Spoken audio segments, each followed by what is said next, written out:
ఆంధ్రప్రదేశ్లో ఈ ఏడాది రబీ సీజన్ నుంచి నూతన పంటల బీమా పథకం అమల్లోకొచ్చింది. గతంలో ఉన్న పథకానికి భిన్నంగా నూతన విధానం అమల్లోకొచ్చిందని వ్యవసాయ అధికారులు చెబుతున్నారు. ఈ పథకంలో చేరటం అనేది పూర్తిగా రైతుల అభీష్టం. రుణం తీసుకున్నా తీసుకోకపోయినా రైతులు ఎంచుకున్న ప్రకారం ఈ పథకం అమలవుతుంది. బ్యాంకుల నుంచి పంట రుణం తీసుకున్న రైతులకు బీమా ప్రీమియం బ్యాంకులే మినహాయించుకుంటాయి. రైతులు వద్దనుకుంటే బ్యాంకులు ప్రీమియం కట్టించుకోవు. రుణం తీసుకొని రైతులు పంటల బీమాను సమీపంలోని రైతు సేవా కేంద్రాలు, గ్రామ సచివాలయాల్లోని డిజిటల్ సహాయకుల వద్ద కామన్ సర్వీస్ కేంద్రాల్లో చెల్లించవచ్చని వ్యవసాయ శాఖ అధికారులు చెబుతున్నారు.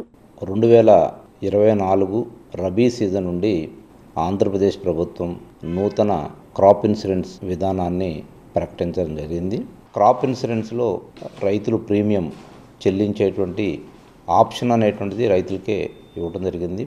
వారి ఇష్టానుసారం వాళ్ళు సాగు చేసిన విస్తీర్ణానికి పంటలకి ప్రీమియం చెల్లించుకునేటువంటి అవకాశం ఉంది. కంపల్సరీ విధానం అయితే కాదు. ఇక్కడ 2 విధానాలు, ఒకటి లోనీ ఫార్మర్స్, 2 నాన్ లోనీ ఫార్మర్స్.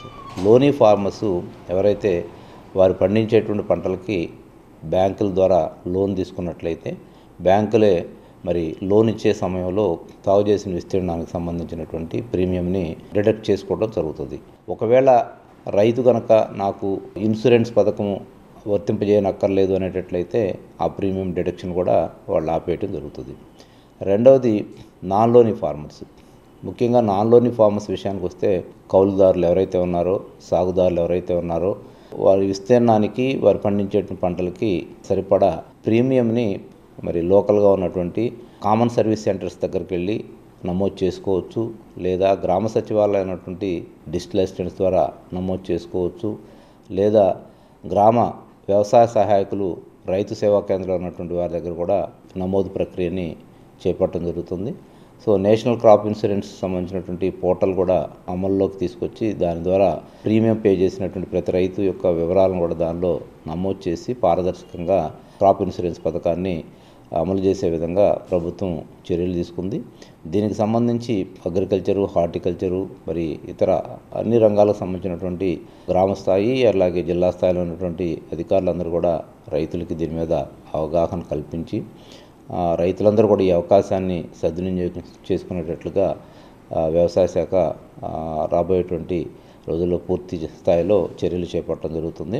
రబీ పంటల బీమా పథకానికి తుది గడువు డిసెంబర్ 15వ తేదీగా నిర్ణయించారు.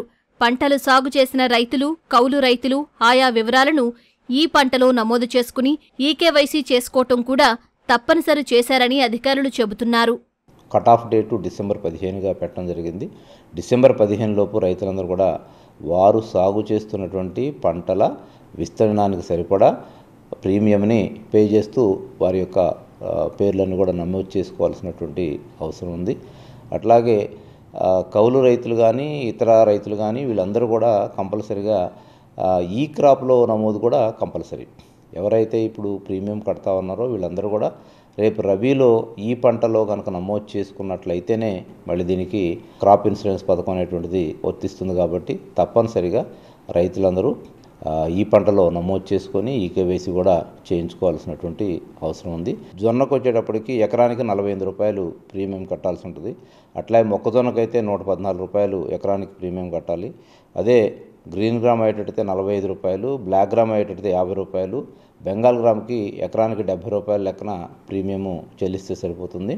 ఆంధ్రప్రదేశ్ ప్రభుత్వం పాటిస్తున్నటువంటి నియమ నిబంధనలు కానీ, ఈ పంట సాగు కానీ డిజిటల్ విధానంలో అంత పారదర్శకంగా క్రాప్ బుకింగ్ జరగటం, వ్యాలిడేషన్ జరగటం, క్రాప్ కటింగ్ ఎక్స్పెరిమెంట్స్ కూడా అత్యంత పారదర్శకంగా జరగటం, క్రాప్ కటింగ్ ఎక్స్పెరిమెంట్ జరిగేటప్పుడు కూడా కంపెనీ ప్రతినిధులందరూ కూడా విధిగా పాల్గొని ప్రత్యక్షంగా వీక్షించటం, ఎక్కడ కూడా ఎలాంటి పొరపాట్లు కానీ లేకపోతే తేడాలు కానీ లేకుండా చేస్తున్నటువంటి విధానానికి దేశంలో ఎక్కడా లేనంతగా ఇన్సూరెన్స్ కంపెనీలు చాలా తక్కువ ప్రీమియంకి ఇక్కడ మనకి కోట్ చేయడం జరిగింది. యాక్చువల్గా బీమా అనేటువంటిది రావటానికి గత 7 సంవత్సరాల్లో 5 బెస్ట్ ఇయర్స్లో వచ్చినటువంటి దిగుబడి ఆధారంగా తీసుకొని ఇప్పుడున్నటువంటి ఈ సంవత్సరం వచ్చేటువంటి దిగుబడిని ఆ వ్యత్యాసాన్ని పరిగణలో తీసుకొని దాన్ని బేస్ చేసుకొని థ్రెషోల్డ్ ఈల్డ్ క్యాలిక్యులేట్ చేసి ఎంత మేరకి ఇన్సూరెన్స్ వర్తిస్తుంది అనేటువంటిది నిర్ణయించడం జరిగింది.